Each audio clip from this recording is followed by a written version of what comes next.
Hello, hello. Hey, Kristen. Welcome to Girl Gang Craft, the podcast. Thank you so much for having me. I'm very pumped to be here. I'm so happy to have you. I've been following you for a while, and I'm really excited to be able to have a conversation around monetization, around Mhm. partnerships, around all of the sort of things that you talk about. So, why don't you tell us a little bit about who you are and what you do for work? Of course. Yeah, so my name is Kristen. I own a company called Social Mate. We work with entrepreneurial content creators and influencers to teach them how to monetize their online influence, their creativity, in a way that is profitable, of course, but also very self-sustaining. I My kind of motto is keeping the soul in social media, so I really like to keep things very non-chaotic. I want to be able to make money, but I also really want to be able to spend time with my dogs and like sit on a sunny day and on a Wednesday just read a book or something. So my goal is to help get creators to a point where that they can do that. So I love that. I mean, I saw I think it was your story yesterday that you're like, I just need to stop and read at 1 PM. yeah. I'm totally like that too. I found that like I actually don't work that well around 3 o'clock. So like Mhm. I might as well go outside.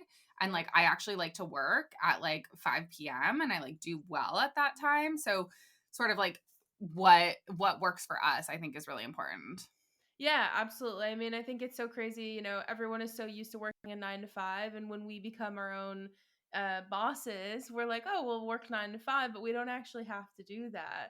I am the opposite. I really like to get up super early and I like to get all my work done by like 2 o'clock and then not touch my computer again in the afternoon. So I feel it. Yeah, that's valid. And like some days it totally shifts too. For me, I mean, I'm Mhm. not that consistent too. Like sometimes it's a completely different schedule and like that's the amazingness of being your own boss. Yeah, the flexibility.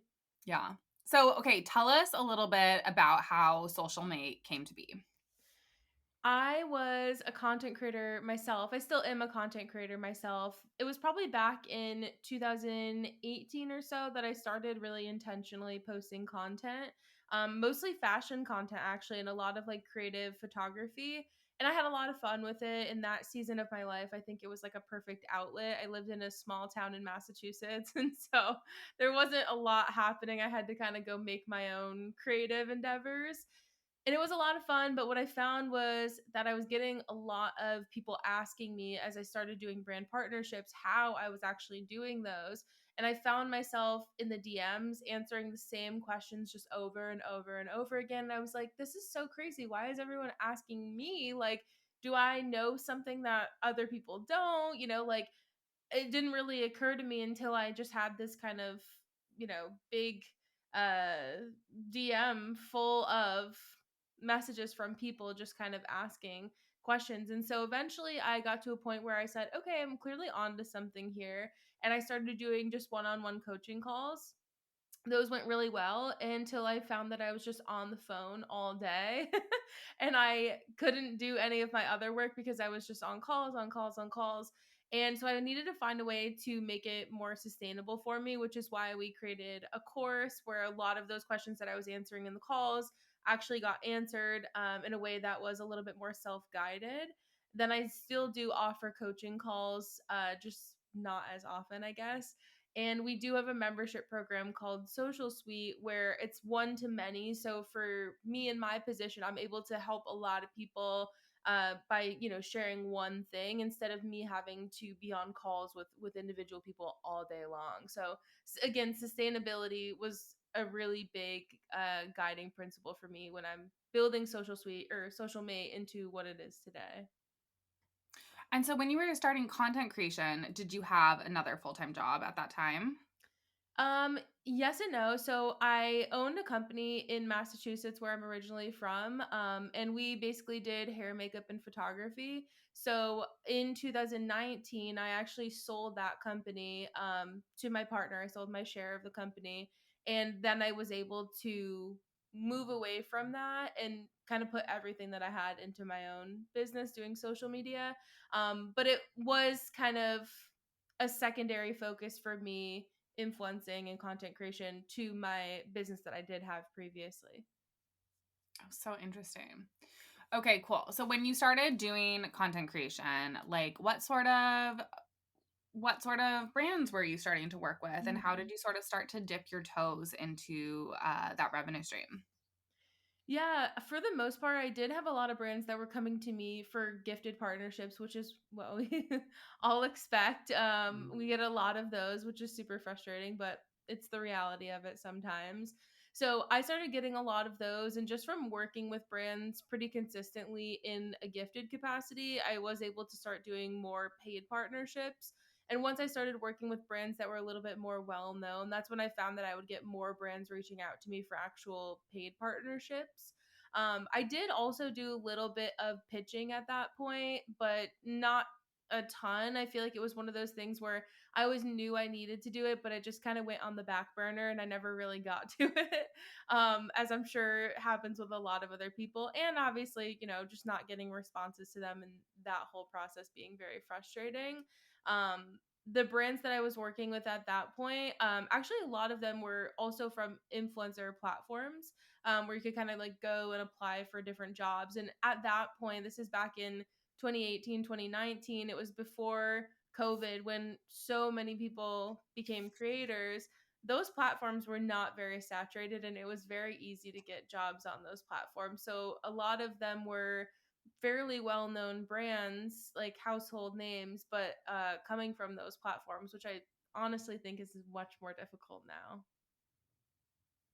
Can you name drop? Can you give us some of those Yeah, brands that you're working with at this I'm trying point? to like think. I feel like it was so long ago. I remember working with Crest, which was a really big one. I worked with a lot of like fashion brands. I worked with Shutterfly, some UGC for them. Gosh, I literally like cannot even remember. I feel like it was 100 years ago. And yeah, so like how did you sort of pivot to, well, I guess how did you sort of add on Social Mate while you were doing some of Mhm. these brand partnerships? What did that sort of building look like for you? Yeah, honestly, when I first started Social Media, I didn't do like really any advertising on my feed because that was actually something I was really nervous about. I didn't want brands to come to my page and be like, wait, can we hire her? Or is she just like a service provider? Like it felt like it would be a little confusing.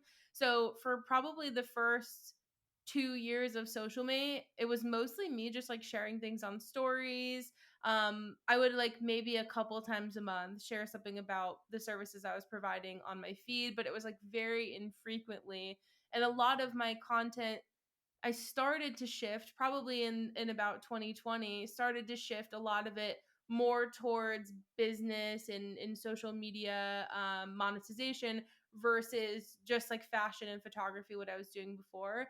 So from probably up until I would say 2022, so for the first 2 years of my business, I was mostly making my income from influencer partnerships, probably 75-80% of it, and maybe that other 20-25% was from coaching. And then now it's crazy, it's actually completely flipped. I've put so much more of a focus on my coaching business that I probably make 80% of my income now from coaching, and that other 20% comes from things like brand partnerships. So the tables have definitely turned in the last couple of years. And so why don't you give us like the inside scoop of what Social Mate is and what it looks like today? Yeah, I mean, we've gone through so many changes in the last 4 or so years of being in business. I think that's something that a lot of people need to get comfortable with is just like that evolution of, especially when you're first getting started, things are going to change so much. We used to just have a course that was self-guided, but you also got one-on-one calls included in it. Again, I found that I was just on so many of those one-on-one calls, so we actually ended up changing the format around. Now, today, what Social Mate looks like. First, we have a podcast. It's called Social Scoop. So every Tuesday, we have episodes that give creators actionable items, things that they can actually go out and do to help monetize. We have that podcast. We have a membership program called Social Suite, which is really where my big focus is on now.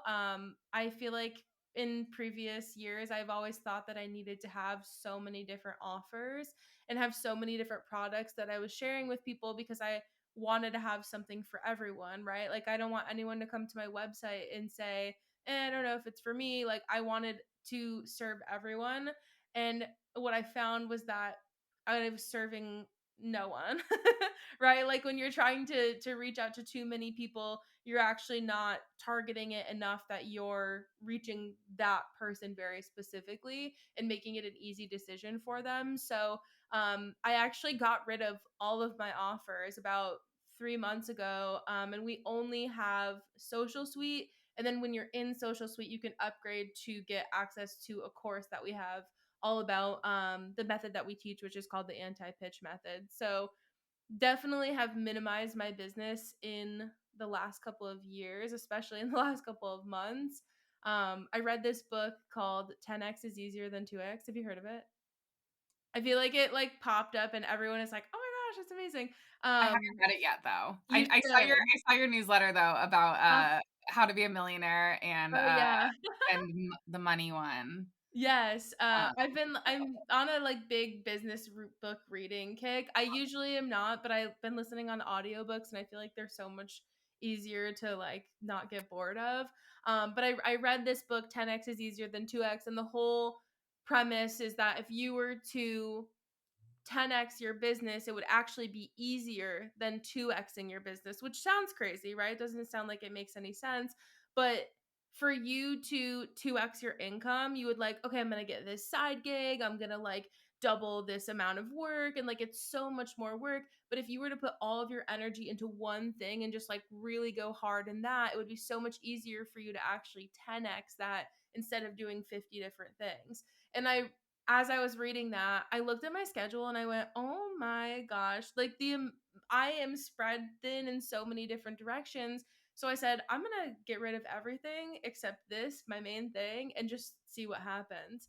And it's been great. It's really awesome. I feel like it's less pressure for me to have 50 different things that I feel like I have to promote, and just really like promote this one offer to my audience that in my opinion is the most valuable. I love that. Does it and it feels good. It feels great. Yeah, honestly, for sure. Amazing. So what do you think that, like, magic is of getting together in a group? Well, tell Mm. us a little more about your format, I guess, Yeah. with Social Mate and, like, that group and what sort of I don't know, what sort of things come to be when you all Mhm. gather together and talk about talk Yeah. about the industry, talk shit, talk about your feelings, etcetera. Yep. Yeah. No, it's honestly, it really is magic. Like, I love that you use that word because it's so interesting. Like, we're small business owners who are probably working like on our laptop by ourselves all day, right? Like, we don't have a lot of human interaction during the day. So being able to bring all of these people who are using social media to monetize, or they want to be using social media to monetize, bringing them all together in a room is so cool to see because you're just in a room of people who understand the things that you're going through. I mean, like, love my husband, love my family, but I cannot talk to them and actually get a response where they're gonna like commiserate with me and really understand me. And so the creators that we have, I'm so thankful that everyone is so welcoming and like everyone is down to help each other out. Like, no one is, you know, like elbowing anyone to get opportunities. Like, everyone is helping each other out. It's really really cool to see.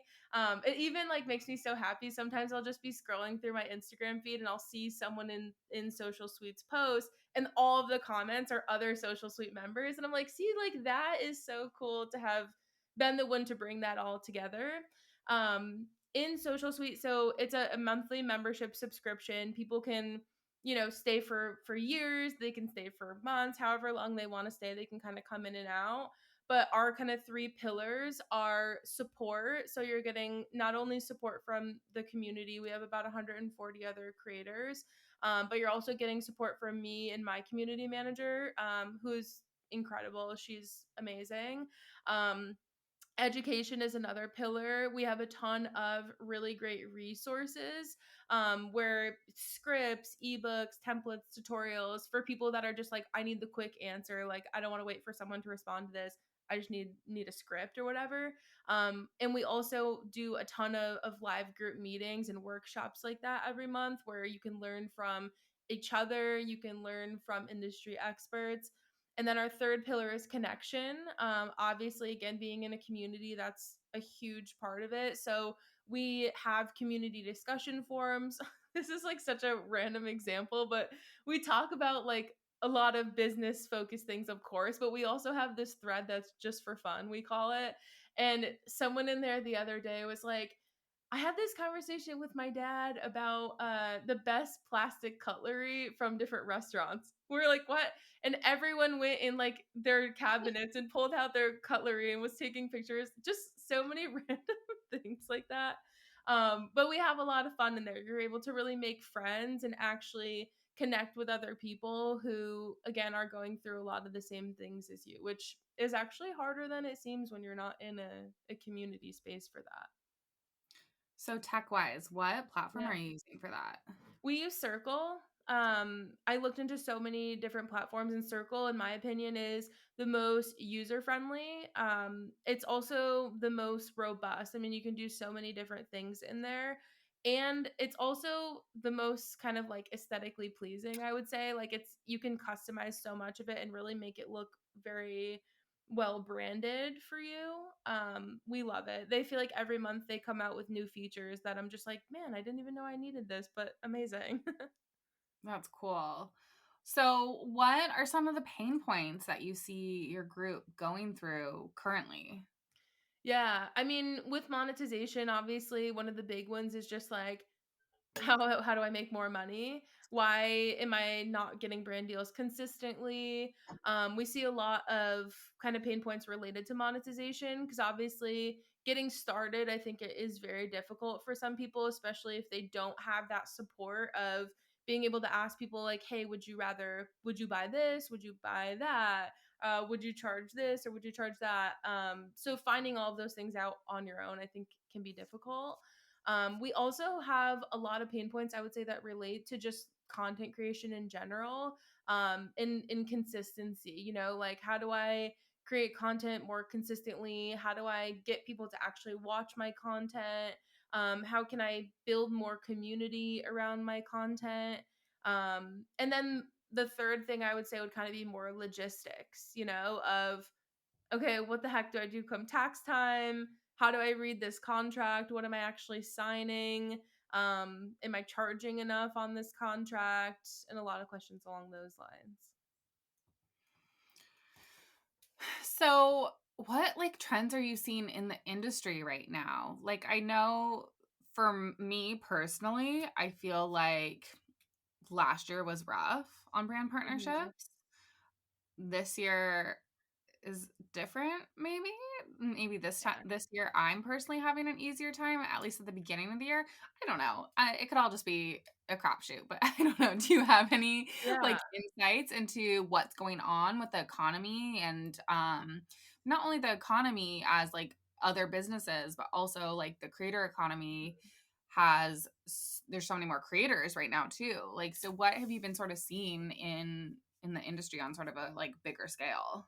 Yeah, I mean, one thing I hear a lot is people saying the same thing. Oh, like why am I not, this time of year seems so slow. Why was last year so horrible? So I think it really is like a case by case because I also hear the complete opposite thing of like, oh, wow, last year was my best year ever, right? So everyone is going to be so different with the opportunities that come to them. It depending on, I mean, so many different factors. It could just be brands looking for like very specific locations or very specific niches. There's so many different factors.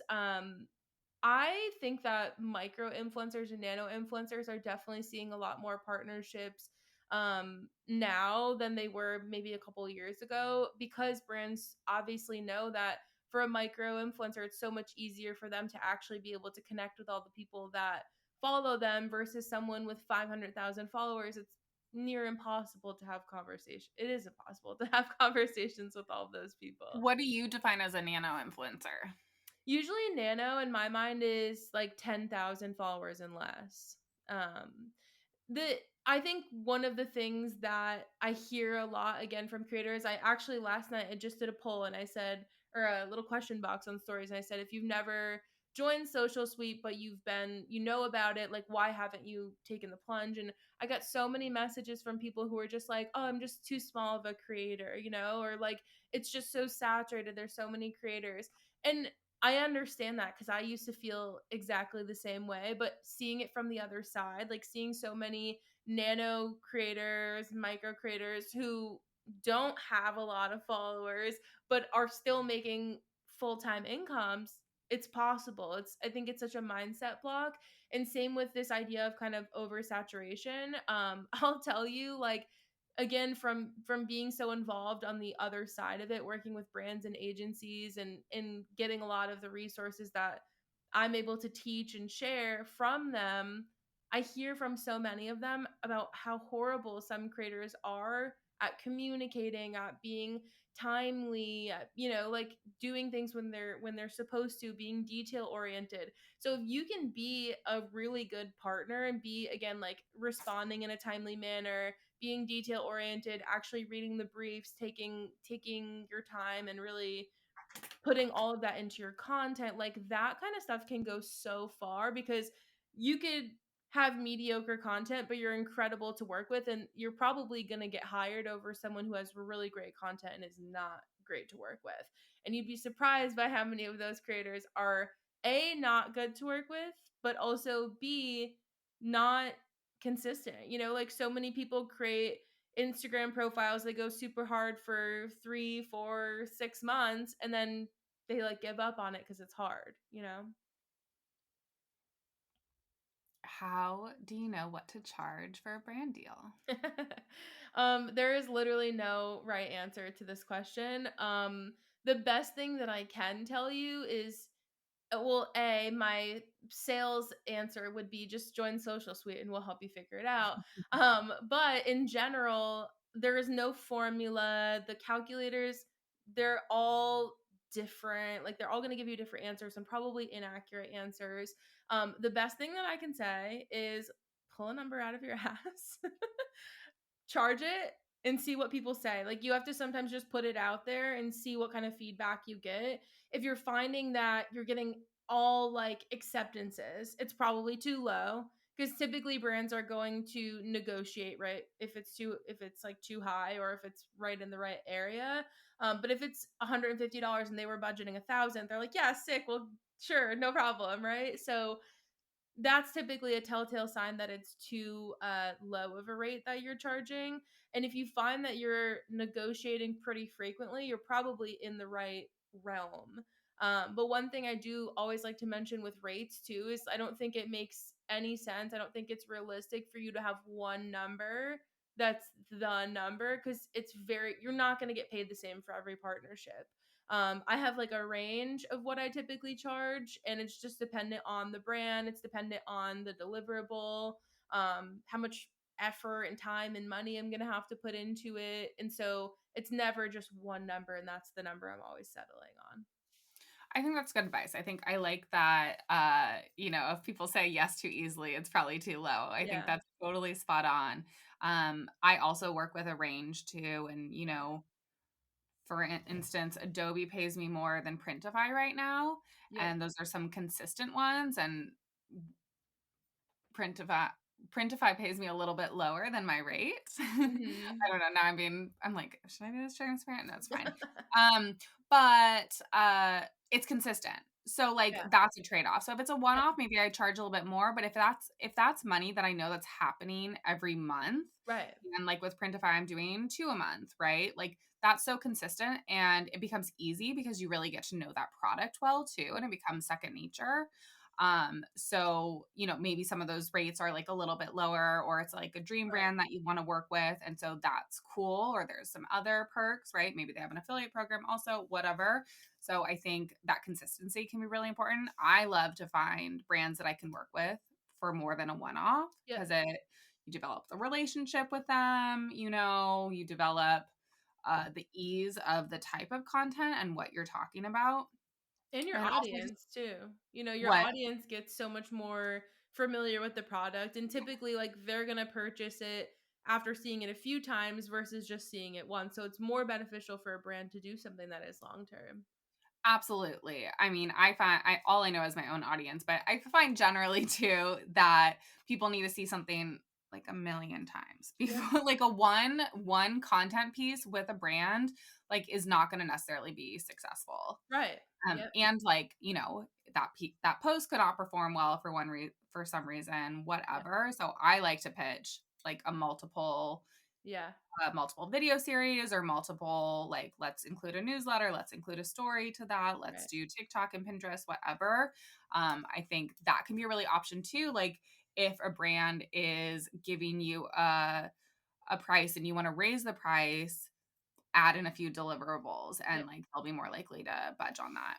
Yeah, definitely. I mean, that's something that's a huge part of what I teach is really offering those like bundle prices, right? Cuz obviously it's going to be so much more appealing for a brand if like they can pay a little bit more money and get a lot more, and you're happy because you're doing something that is very likely going to have higher conversion, but also you're hiring the invoice price. Like you're going to be making more money. I remember reading somewhere that it was like 7 times. That's how many times people have to see things before they actually are going to like take initiative to purchase something. Seven is a Yeah, lot. I've seen the 7 times thing too, and I kind of feel like that was back in the day even. Hmm.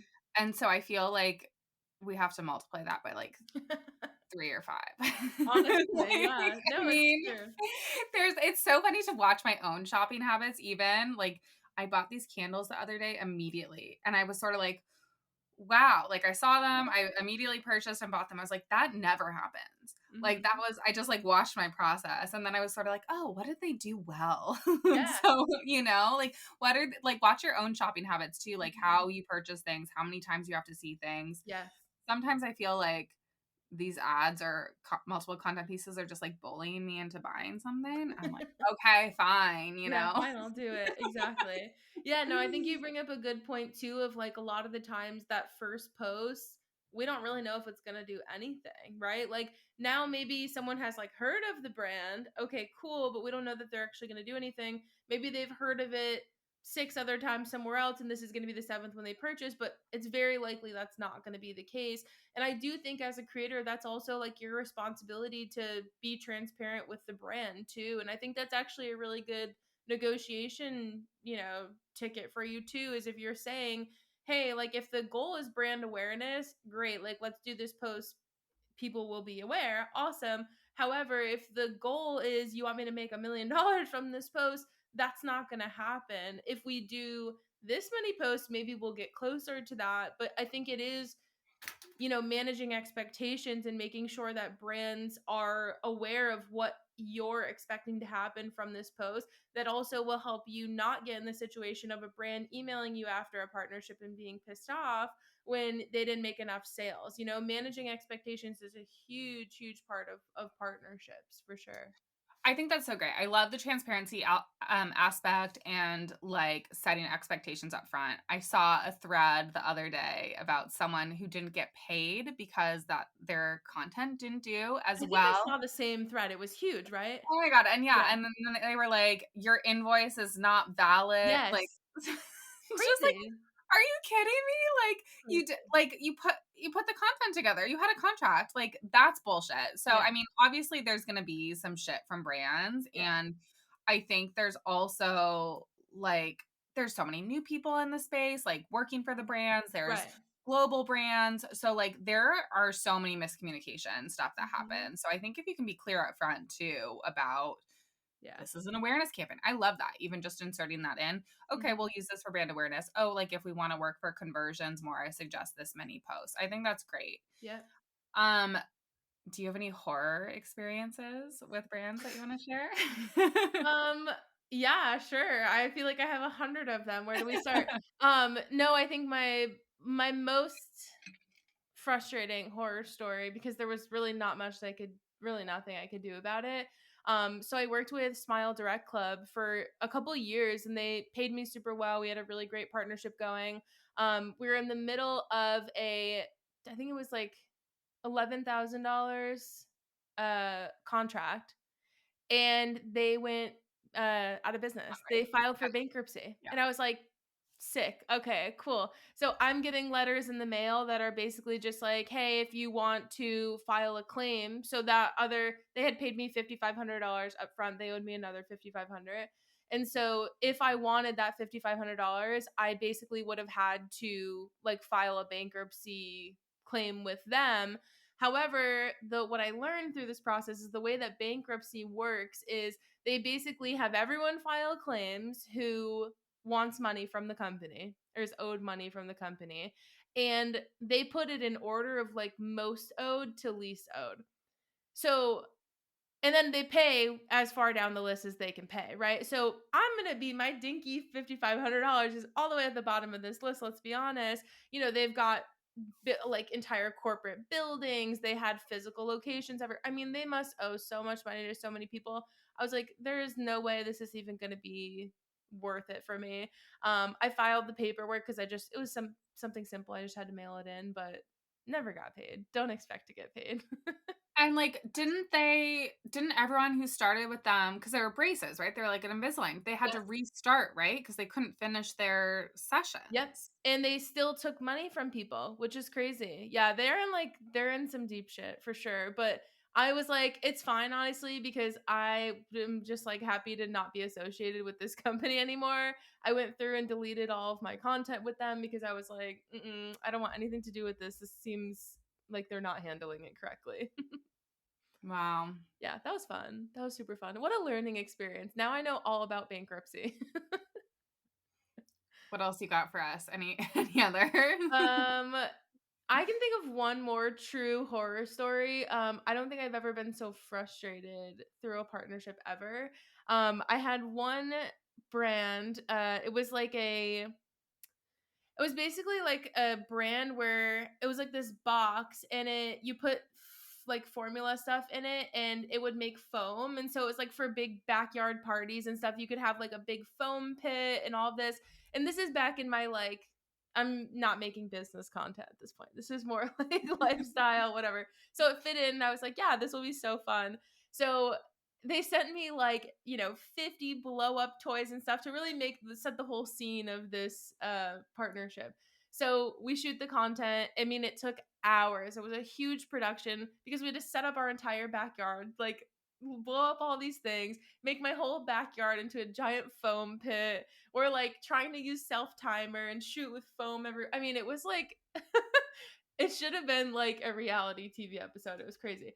And so I just super frustrating shoot, whatever. We finish it. I think I like threw my phone a couple of times, but I was so happy to be done with it. So I send the brand the content, and meanwhile, I go through the brief before this, and obviously make sure I'm like hitting all the points and everything, right?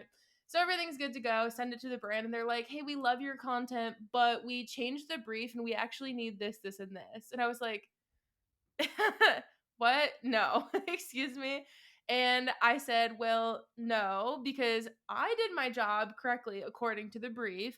I'm not going to reshoot this entire nightmare of a shoot and not be compensated additionally. So we negotiated additional compensation, and thankfully that went well, but it was so much back and forth where I was working with an agency. They had to keep going to the brand and say, hey, she wants more money, and the agent or the brand is like, we're not giving her more money. But it was kind of just like someone messed up the brief. I don't know, I'm assuming it was the agency. And the brand was kind of just pissed off that they had to pay extra to me for that mistake. But I was like, sorry, not my problem. So reshot it, got paid extra, and then I was like, cool, I'm never doing this again. Don't ask me to change anything. So finally finished it up, never talked to them again, never talked to the agency again. It's fine. I was cool with it. Good times. Yeah, I think that's great. Like a great point too. If you have to Yeah. refilm something, and especially if it's on them too and their demands, Hmm. please negotiate extra money. Right. Yeah, that's Are they something that still in goes in. business? Is the phone box still in the business? I don't know because I'm traumatized. I can't go on their website. I can't even no. Amazing. Yeah, you Um, definitely won't catch any of my contracts not having like very specific parameters about reshoots now. Typically what I'll have in a contract is I'll do like 1 to 2 edits for free. Like if they need me to go back and change like one little thing in the text or the video, sure, that's fine. But reshoots, nope, for free. Nope. Do you use all your own contracts then? No, I don't. Honestly, majority of the time I don't, because a lot of the brands, especially when you're working with larger brands, like they have legal departments that put them all together. So they're very likely not interested in using, our contracts. The only time I use my own contract is if it's a very small brand who just doesn't really even have a contract to offer. But a majority of the time, what's happening is I'm getting the contract from the brand, going through and saying, hey, this isn't in here, I need to add it. Or this isn't what I am agreeing on. We need to change it. Do you still take free product? No. Honestly, I am at the point in my career where I'm not doing anything for like less than $1,000. And I feel snobby saying it, but I just don't care. I simply value my time so much, and for the work that goes into it, for the, rapport that I've built with my audience, it's simply not worth doing anything for less than that. Yeah. Yeah. Do you tell your I'm sure people in your program take free products starting out though. Yeah, definitely. I think it's okay to do when you're starting out. I don't think gifted is always bad. I think gifted with specific requirements is bad. So if a Yeah. brand wants to send me a gift, sure, I love gifts. Great. Like send it to me. Maybe if I like it, like I'll share it on my stories just simply because I want to. But anytime a brand says, "Hey, we have here's a brief based off of this box of lipsticks we sent you." I'm like, well, you can have it back, right? Because like that wasn't the agreement.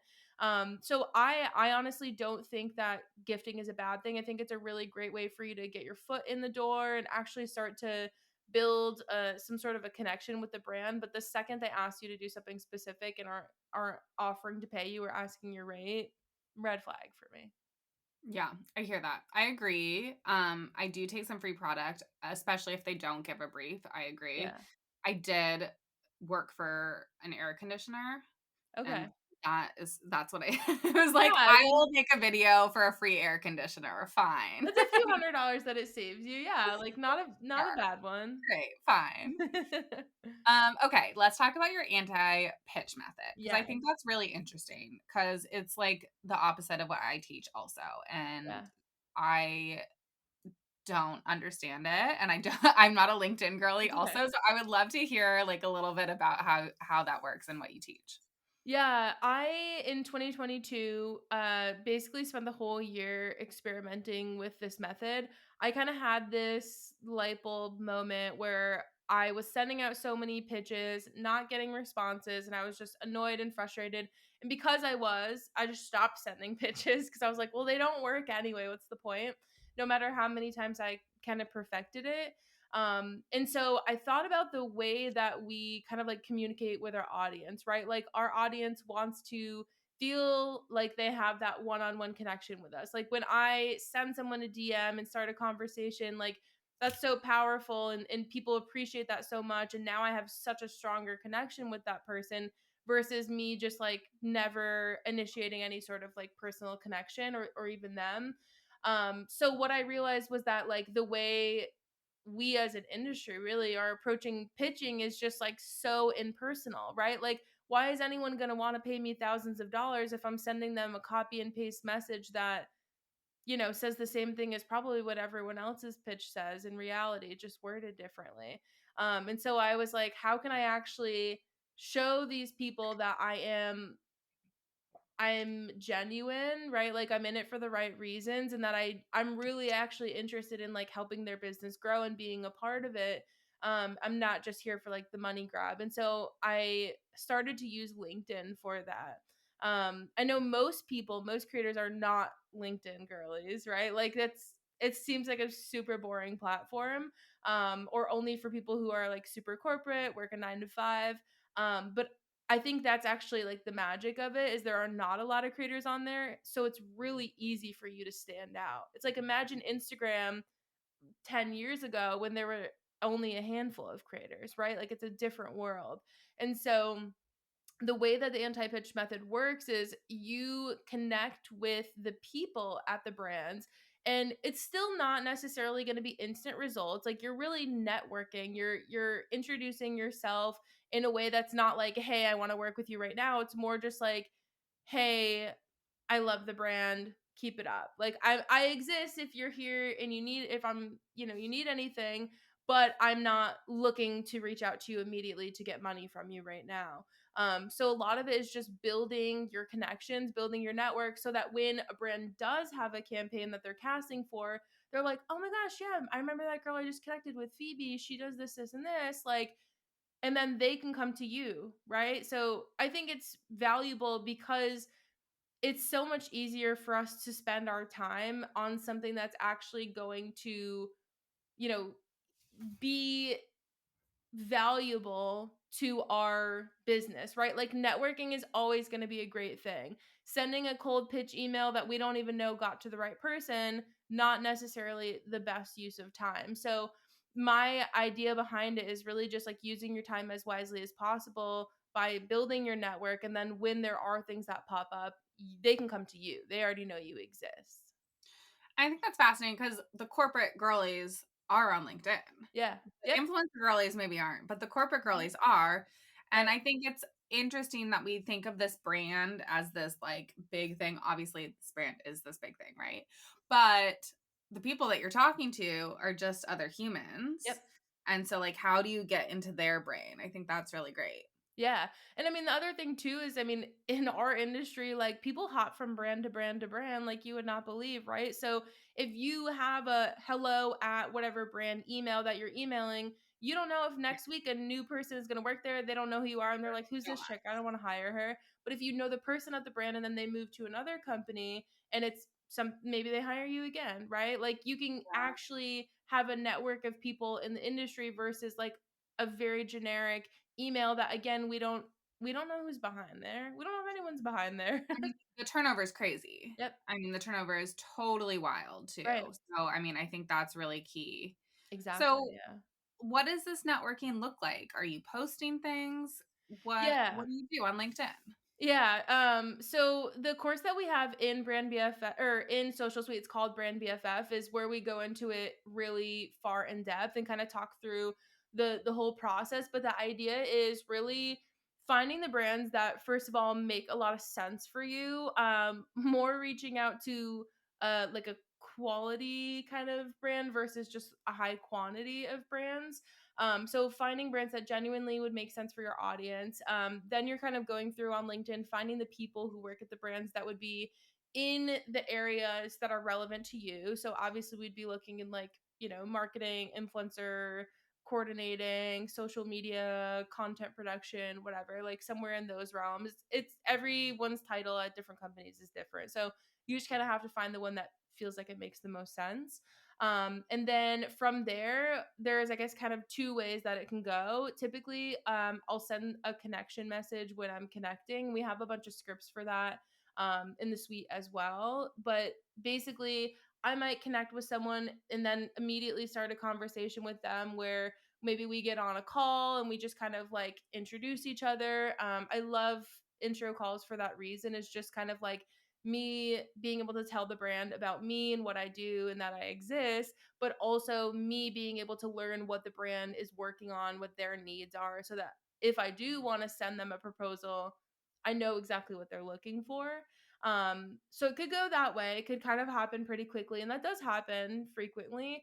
I do think another avenue that happens too, kind of like another way that it can go would be maybe you just connect with that brand and then you spend some time what I call warming up the brand. So it's kind of having those maybe 3 to 5 touch points of when they're posting, you're commenting on it, or when they share that the company just did this, you're coming in and sharing your thoughts, so having that again repeat exposure we were talking about where they can see your name a few times and then they're starting to be like, wait, I've seen this name a few times, like who is this person?